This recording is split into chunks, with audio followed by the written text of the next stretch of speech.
नमस्कार। आकाशवाणी जयपुर अजमेर से प्रस्तुत हैं प्रादेशिक समाचार।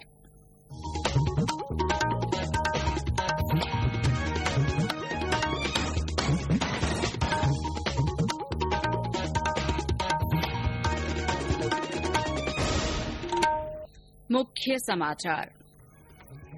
चिकित्सा और स्वास्थ्य मंत्री डॉक्टर रघु शर्मा ने सरकारी अस्पतालों के प्रभारी चिकित्सकों को कोरोना रोगियों के उपचार के प्रति गंभीरता बरतने के दिए निर्देश।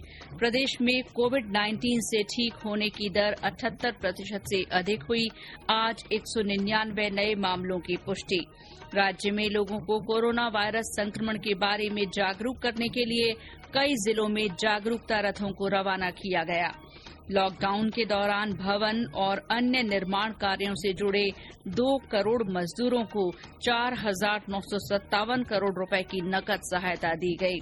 केंद्र सरकार ने कोविड-19 महामारी को देखते हुए हज यात्रियों को सऊदी अरब की यात्रा पर नहीं भेजने का किया फैसला। और राज्य में अगले 48 घंटे में मानसून कभी भी दे सकता है दस्तक।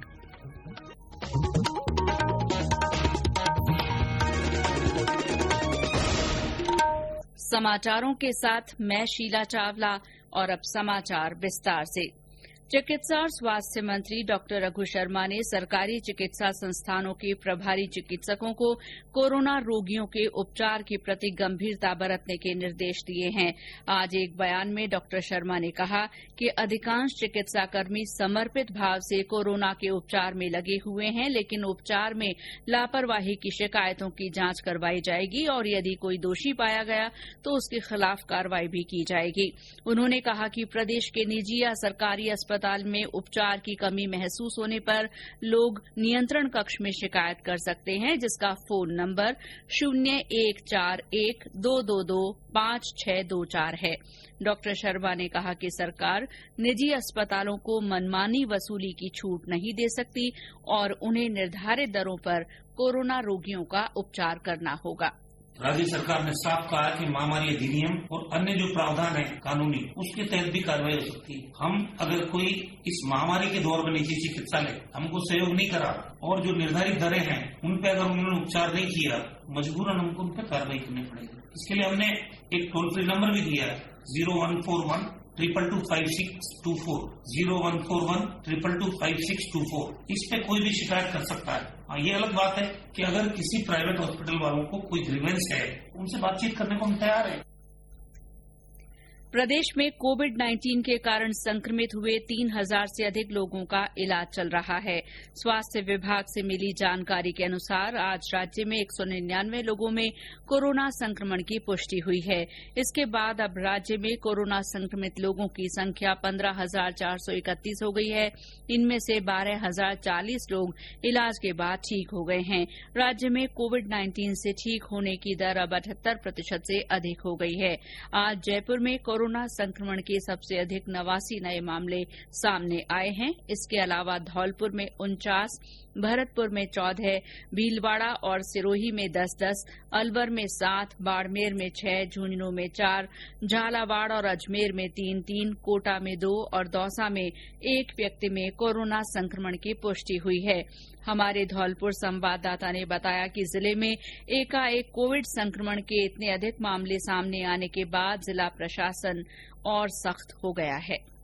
धौलपुर शहर, राजाखेड़ा, बसेड़ी उपखंड तथा सरमुद्रा कस्बे में मरीजों की संख्या लगातार बढ़ रही है। जिला प्रशासन ने 14 जून से ही नगर परिषद क्षेत्र धौलपुर, बाड़ी नगर पालिका, राजाखेड़ा नगर पालिका तथा सरमुद्रा कस्बे को जीरो मोबिलिटी क्षेत्र घोषित कर कर्फ्यू लगा दिया था। उसके बाद बसेड़ी में भी कर्फ्यू लगा दिया है। इन क्षेत्र में चिकित्सा विभाग की सैंपलिंग तेज कर दी है। आज तक जिले में 11,840 लोगों के संक्रमण की जांच रिपोर्ट प्राप्त हुई है। इसमें धौलपुर में अब तक 464 कोरोना संक्रमित मरीज मिले हैं। इसमें 394 एक्टिव केस तथा 67 लोग सही होकर अपने घर जा चुके हैं तथा 3 लोगों की कोरोना से मृत्यु हो चुकी है। जिला प्रशासन ने कोरोना संक्रमण के बढ़ने को रोकने के लिए इन सभी कंटेनमेंट जोन में बैंकिंग कार्यों पर रोक लगा दी है तथा बाड़ी कस्बे में महाकर्फ्यू लगाकर सभी प्रकार के आवागमन में पूर्ण प्रतिबंध लगाया है। धौलपुर शहर में 7 से 11 बजे तक आवश्यक वस्तुओं की दुकानों को खोलने के आदेश हैं। गौरव शर्मा, आकाशवाणी समाचार, धौलपुर।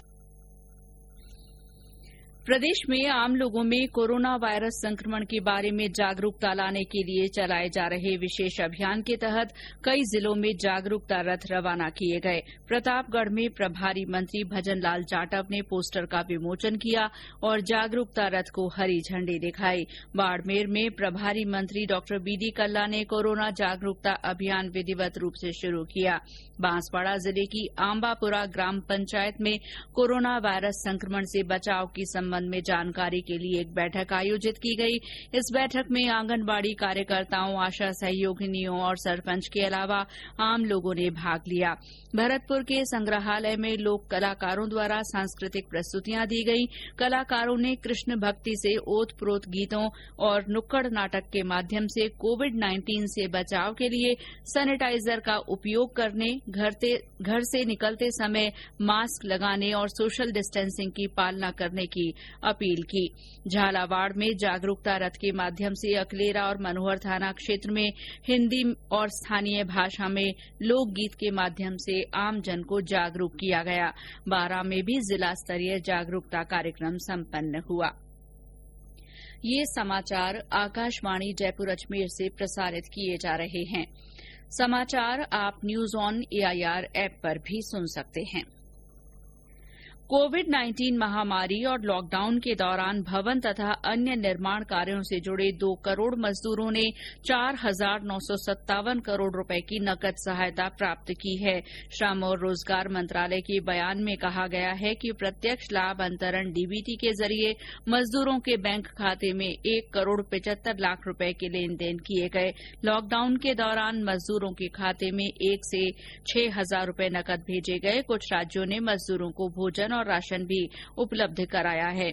भवन निर्माण और अन्य निर्माण कार्यों से जुड़े मजदूर देश के असंगठित क्षेत्र के मजदूरों में सबसे अधिक संवेदनशील हैं। इनमें से ज्यादातर अन्य राज्यों में काम करते हैं। कोविड-19 और लॉकडाउन के चुनौतीपूर्ण समय में नोडल केंद्रीय मंत्रालय के रूप में श्रम और रोजगार मंत्रालय ने भवन निर्माण से जुड़े मजदूरों के कल्याण के लिए राज्य सरकारों और सभी राज्य कल्याण बोर्ड के समन्वय से कार्य किया। मंत्रालय ने ऐसे समय में मजदूरों को नकद सहायता उपलब्ध कराई जब उन्हें इसकी सबसे ज्यादा जरूरत थी। केंद्र सरकार और सीबीएसई ने उच्चतम न्यायालय से कहा है कि कोरोना वायरस संक्रमण के बढ़ रहे मामलों के मद्देनजर 12वीं कक्षा की 1 से 15 जुलाई के बीच होने वाली बाकी परीक्षाओं को रद्द करने के विषय में बातचीत अंतिम चरण में है और कल इस बारे में कोई निर्णय लिया जा सकता है। सॉलिसिटर जनरल तुषार मेहता ने न्यायमूर्ति एएम खानविलकर की अध्यक्षता वाली पीठ से कहा कि सरकार और केंद्रीय माध्यमिक शिक्षा बोर्ड सीबीएसई छात्रों की चिंता से वाकिफ हैं और इस मुद्दे पर अधिकारी शीघ्र निर्णय लेंगे। उनकी दलीलें सुनने के बाद पीठ ने मामले की सुनवाई 25 जून तक के लिए स्थगित कर दी। राज्यसभा चुनावों के बाद राज्य में अब मंत्रिमंडल विस्तार की ओर तथा राजनीतिक नियुक्तियों को लेकर सुगबुगाहट तेज हो गई है।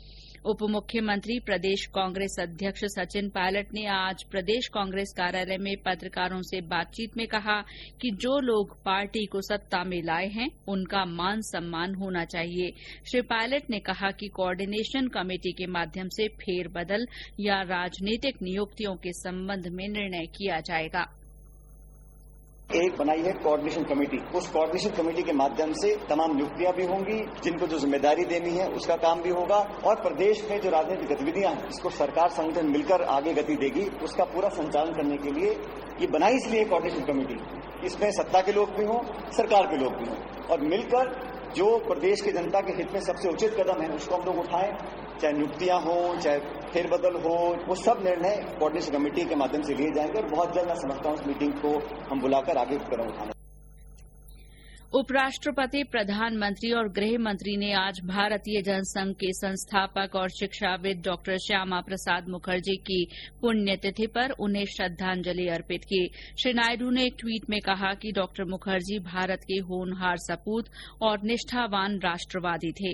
प्रधानमंत्री नरेंद्र मोदी ने डॉक्टर श्यामा प्रसाद मुखर्जी को भारत का महान सपूत बताया। गृह मंत्री अमित शाह ने कहा कि डॉक्टर मुखर्जी ने देश की एकता और अखंडता के लिए अपनी जान कुर्बान कर दी।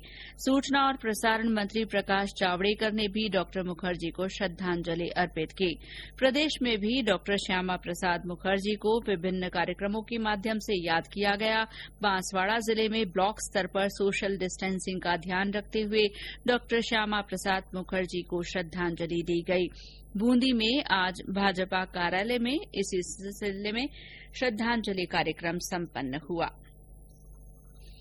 प्रादेशिक समाचार आप आकाशवाणी जयपुर अजमेर से सुन रहे हैं। समाचारों का ये बुलेटिन हमारे Facebook page all India radio news Jaipur और यूट्यूब पर राजस्थान AIR न्यूज चैनल पर उपलब्ध है।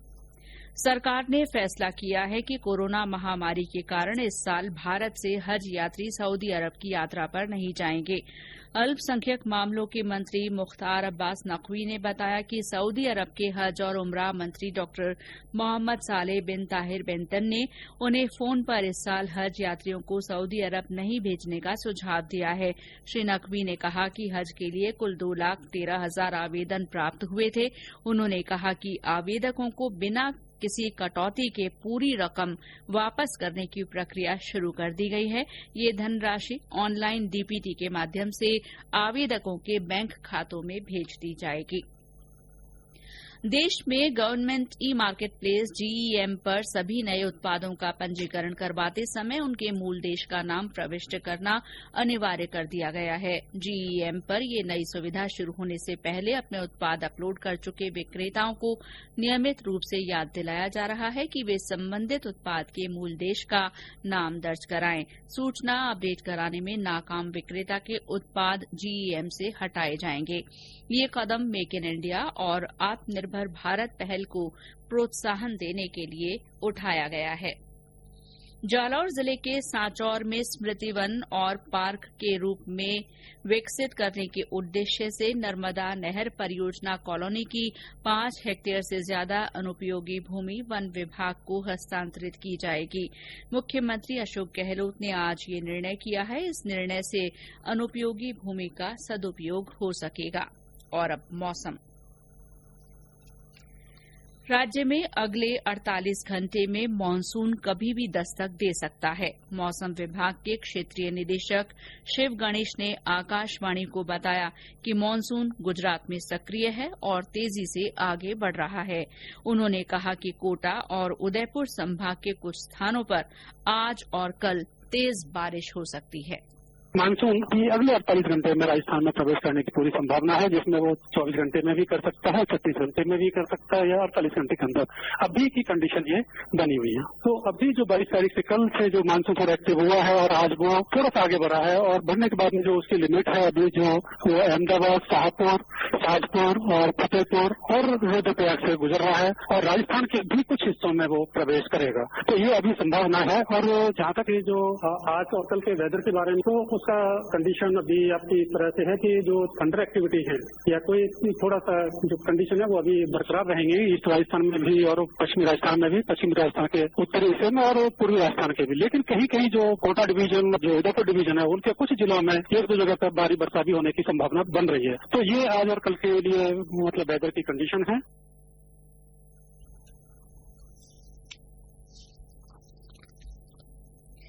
इस बीच प्रदेश के ज्यादातर हिस्सों में तापमान में उतार चढ़ाव का दौर जारी है और तेज उमस बनी हुई है। जयपुर जिले में धर्मस्थलों को खोलने के संबंध में जिला कलेक्टर की अध्यक्षता में बनाई गई समिति की बैठक हुई।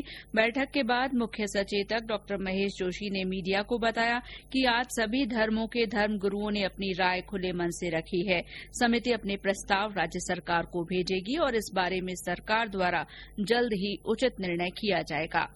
और अंत में मुख्य समाचार एक बार फिर।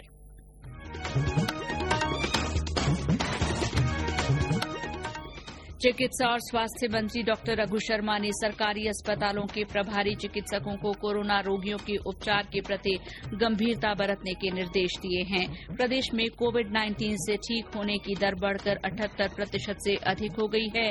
आज 199 नए मामलों की पुष्टि हुई है। राज्य में लोगों को कोरोना वायरस संक्रमण के बारे में जागरूक करने के लिए आज कई जिलों में जागरूकता रथों को रवाना किया गया। लॉकडाउन के दौरान भवन तथा अन्य निर्माण कार्यों से जुड़े 2 करोड़ मजदूरों को 4,957 करोड़ रुपए की नकद सहायता दी गई। केंद्र सरकार ने कोविड-19 महामारी को देखते हुए हज यात्रियों को सऊदी अरब की यात्रा पर नहीं भेजने का फैसला किया और राज्य में अगले 48 घंटे में मानसून कभी भी दस्तक दे सकता है। इसी के साथ प्रादेशिक समाचार बुलेटिन समाप्त हुआ।